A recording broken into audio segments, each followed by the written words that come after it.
Good morning. इसके पहले जो आपको जानकारी दी गई थी वो ये थी कि किस प्रकार एक मानव को मानव पूंजी एवं मानव पूंजी निर्माण में परिवर्तित किया जा सकता है, या मानव पूंजी निर्माण किस प्रकार किया जा सकता है। मानव पूंजी निर्माण में किन किन कारकों की आवश्यकता होती है, या कौन कौन से ऐसे कारक हैं जो मानव पूंजी निर्माण के लिए आवश्यक है,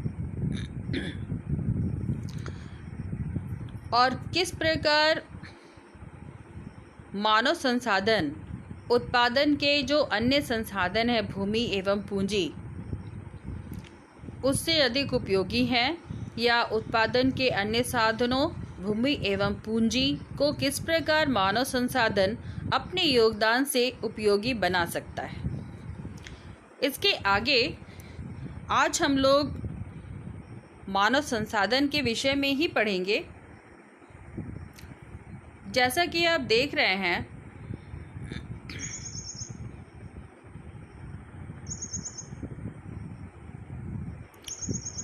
मानव पूंजी में निवेश द्वारा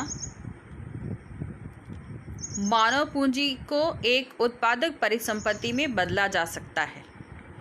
उदाहरण के लिए सबके लिए शिक्षा और स्वास्थ्य, आधुनिक प्रौद्योगिकी के प्रयोग में, औद्योगिक और कृषि श्रमिकों के प्रशिक्षण, उपयोगी वैज्ञानिक अनुसंधान आदि पर संसाधनों के व्यय द्वारा।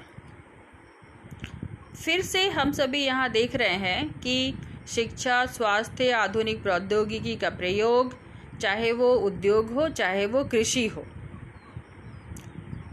इन सभी चीज़ों के प्रयोग से मानव पूंजी में जो निवेश किया जाता है, इसे उत्पादक एक परिसंपत्ति के रूप में बदल सकता है। उदाहरण के लिए यहाँ पे कहानी बताई गई है जिसमें मानव पूंजी का महत्व दर्शाया गया है। पहला जो उदाहरण है वो है शकल की कहानी, जिसे मैं आपको शॉर्ट में यानी संक्षेप में बताती हूँ। यहाँ शकल और विलास की कहानी है, जिसमें शकल जो है, जिसकी आयु 12 वर्ष है, वो उसके घर में उसके माता पिता उसकी शिक्षा दीक्षा के ऊपर विशेष ध्यान रखते हैं, उसके स्वास्थ्य के ऊपर विशेष ध्यान रखते हैं। उसके चाचा भी मैट्रिक की परीक्षा उन्होंने पास की है, लेकिन फिर भी प्रशिक्षण के अभाव में उसे कोई भी काम नहीं मिला है। शकल के माता पिता चाहते हैं कि उनका बेटा शकल पढ़े लिखे, और इसलिए वो गांव के जो स्कूल है उसमें उसे प्रवेश दिलाते हैं। शकल अपनी पढ़ाई माध्यमिक की परीक्षा पास जब कर लेता है तो अपने पिता को ये पढ़ाई आगे जारी रहने के लिए कहता है, और उसके माता पिता मान भी जाते हैं। वो कंप्यूटर का एक व्यावसायिक कोर्स जो है वो कर लेता है, और चूँकि पढ़ाई में उसकी रुचि थी, वो बहुत मन लगाकर पढ़ता है और उसे एक नौकरी कंप्यूटर की मिल जाती है। बाद में शकल एक सॉफ्टवेयर डिज़ाइन करता है, और उस सॉफ्टवेयर के प्रयोग से कंपनी को बहुत फ़ायदा होता है, जिससे उसकी पदोन्नति हो जाती है, यानी उसका जो इनकम का स्तर है, आय का जो स्तर है, वो बढ़ जाता है। तो इस कहानी में आप देखें कि शकल किस प्रकार शकल के विकास में उसकी शिक्षा दीक्षा, स्वास्थ्य और प्रशिक्षण का योगदान है, जबकि उसके चाचा पढ़े लिखे तो हैं, लेकिन प्रशिक्षण के अभाव में उसे कोई भी काम नहीं मिला है। ठीक उसके विपरीत शकल का जो एक मित्र है विलास, वो चूँकि पहले साथ में ही पढ़ता था, लेकिन किसी आर्थिक तंगी के कारण, किसी परेशानी के कारण वो आगे की पढ़ाई जारी नहीं कर पाता है। जब वो 2 वर्ष का था तो उसके पिता की मृत्यु हो जाती है। उसकी माँ मछलियाँ बेचकर अपने बच्चों का लालन पालन करती हैं। पैसे के अभाव में उसकी माँ जो गंभीर बीमारी से ग्रसित रहती है लेकिन इलाज नहीं करवा पाती है और कुछ दिनों के बाद उसकी माँ की भी मृत्यु हो जाती है और विलास जो है उसके कंधे पर अपने छोटे भाई बहन के लालन पालन की जिम्मेवारी आ जाती है, जिसके कारण विलास को अपनी पढ़ाई छोड़नी पड़ती है और इस तरह उसमें मानव पूंजी निर्माण नहीं हो पाता है। बाद में विलास अपने माता पिता के द्वारा जो जीविकोपार्जन का साधन था, चलाया जाता था, उसी को वो फॉलो करता है, उसी को अपनाता है और फिर अपने छोटे भाई बहन का लालन पालन करता है।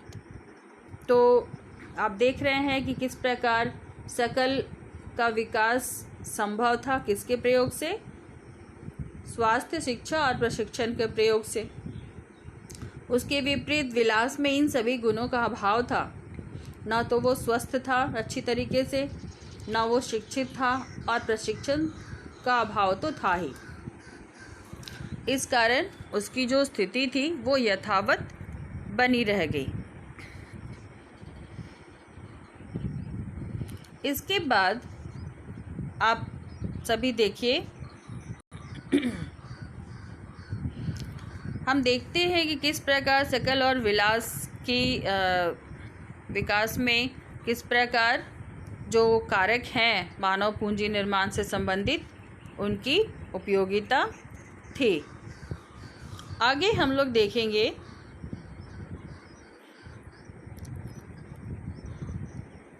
कि किसी भी व्यक्ति में जब निवेश किया जाता है शिक्षा, स्वास्थ्य और प्रशिक्षण के रूप में, तो उसे उसका प्रतिफल उसके वेतन के रूप में मिलता है, क्योंकि जिस प्रकार सकल में शिक्षा, स्वास्थ्य और प्रशिक्षण उसके विकास में शामिल थे और उसके प्रयोग से ही सकल ने जिस प्रकार मन लगाकर काम की, सॉफ्टवेयर डिज़ाइन किया, कंपनी को लाभ हुआ और उसकी पदोन्नति हो गई, जिससे उसके आय का स्तर भी बढ़ गया, जबकि विलास के साथ ऐसी स्थिति नहीं थी। मानव संसाधन में शिक्षा और चिकित्सा सेवा के द्वारा निवेश से भविष्य में उच्च प्रतिफल प्राप्त हो सकते हैं। लोगों में यह निवेश भूमि और पूंजी में निवेश की ही तरह है। आप जैसा देख रहे हैं कि मानव संसाधन में भी यदि शिक्षा और चिकित्सा के द्वारा निवेश किया जाए तो उसका भी जो प्रतिफल आय के रूप में मिलता है भविष्य में, वो ठीक उसी प्रकार से है जिस प्रकार भूमि और पूंजी में यदि हम निवेश करें तो कुछ समय के बाद उसका जो रिटर्न हमें मिलता है प्रतिफल के रूप में, उससे कई गुना अधिक मिलता है जितना हमने निवेश किया था। एक बच्चा भी जिसकी शिक्षा और स्वास्थ्य पर निवेश किया गया है, भविष्य में उच्च आय और समाज को वृहत योगदान के रूप में अधिक प्रतिफल दे सकता है। ऐसा देखा जाता है कि शिक्षित माँ बाप अपने बच्चों की शिक्षा पर अधिक निवेश करते हैं। ऐसा इसलिए होता है क्योंकि उन्होंने स्वयं भी शिक्षा के महत्व को अनुभव किया होता है। वे उचित पोषण और स्वच्छता के प्रति भी सचेत होते हैं। इसी प्रकार वे अपने बच्चों की स्कूली शिक्षा और अच्छे स्वास्थ्य की आवश्यकताओं का भी ध्यान रखते हैं। तो इस तरह से एक अच्छा चक्र बनता है। इसके विपरीत जो माता पिता अशिक्षित होते हैं, वे स्वयं तो अशिक्षित और अस्वच्छ होते ही हैं, साथ ही जो भी सुविधा मिलनी चाहिए किसी के व्यक्तित्व विकास में, उन सुविधाओं से वे खुद तो वंचित रहते ही हैं और साथ में अपने बच्चों को भी उन सभी सुविधाओं से वंचित रखते हैं, जिससे उनके बच्चों में भी विकास संबंधी शिक्षा, स्वास्थ्य एवं प्रशिक्षण का अभाव होता है और वो उस स्थिति से वंचित रहते हैं, जिससे भविष्य में जो प्रतिफल है वो अच्छा प्राप्त नहीं होता। तो ऐसे माता पिता के ऐसे माता पिता जो होते हैं, ये दुष्चक्र जो है, यानी गरीबी का जो दुष्चक्र है उनके जीवन में चलता रहता है, वो खत्म नहीं होता। तो शिक्षित माँ बाप जो हैं वे पढ़े लिखे होते हैं, वो जानते हैं कि किस प्रकार से अपने बच्चों की शिक्षा दीक्षा के ऊपर यदि वो आज खर्च कर रहे हैं, निवेश कर रहे हैं, तो उनके बच्चे किस प्रकार एक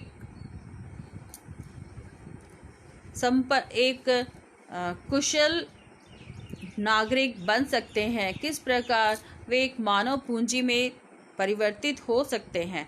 तो वे मानव पूंजी निर्माण में अपने मानव पूंजी निर्माण के लिए वो निवेश करते हैं, और इसके कारण उनका प्रतिफल जो होता है भविष्य में वो अच्छा होता है। जबकि अशिक्षित माता पिता जो हैं वो एक दुष्चक्र बनाते हैं। यहाँ एक उदाहरण दिया हुआ है जापान के बारे में। हम सभी जानते हैं कि जापान एक बहुत बड़ा देश नहीं है, और ये देश ऐसा है जहाँ पर हमेशा वॉल्केनिक इरप्शन यानी कि ज्वालामुखी जो वहाँ है उससे वो प्रभावित होता है।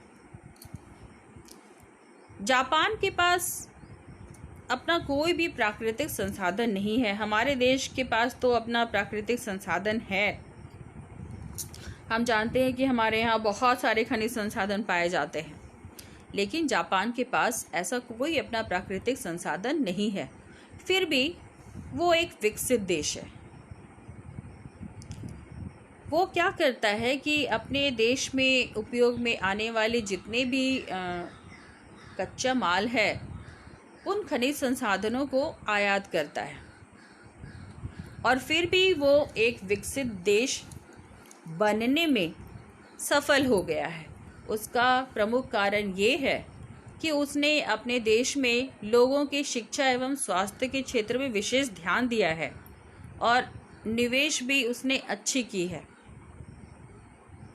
किस प्रकार उसके पास जो उपलब्ध संसाधन है, भूमि एवं पूंजी, उसका किस प्रकार कुशल उपयोग किया जाए, किस प्रकार उन्नत प्रौद्योगिकी का विकास किया जाए, जिसके प्रयोग से वे आयातित खनिज संसाधनों का उपयोग न केवल उपयोग कर सके, बल्कि जो संसाधनों की धारणीयता होती है यानी उसका उचित उपयोग कर सके, ये भी उसने जाना है। और इस प्रकार मानव संसाधन में निवेश करके अपने पास उपलब्ध भूमि एवं पूंजी के कुशल उपयोग के द्वारा वह एक उन्नत राष्ट्र बन सका है। नेक्स्ट जो टॉपिक है वो है पुरुषों और महिलाओं के आर्थिक क्रियाकलाप।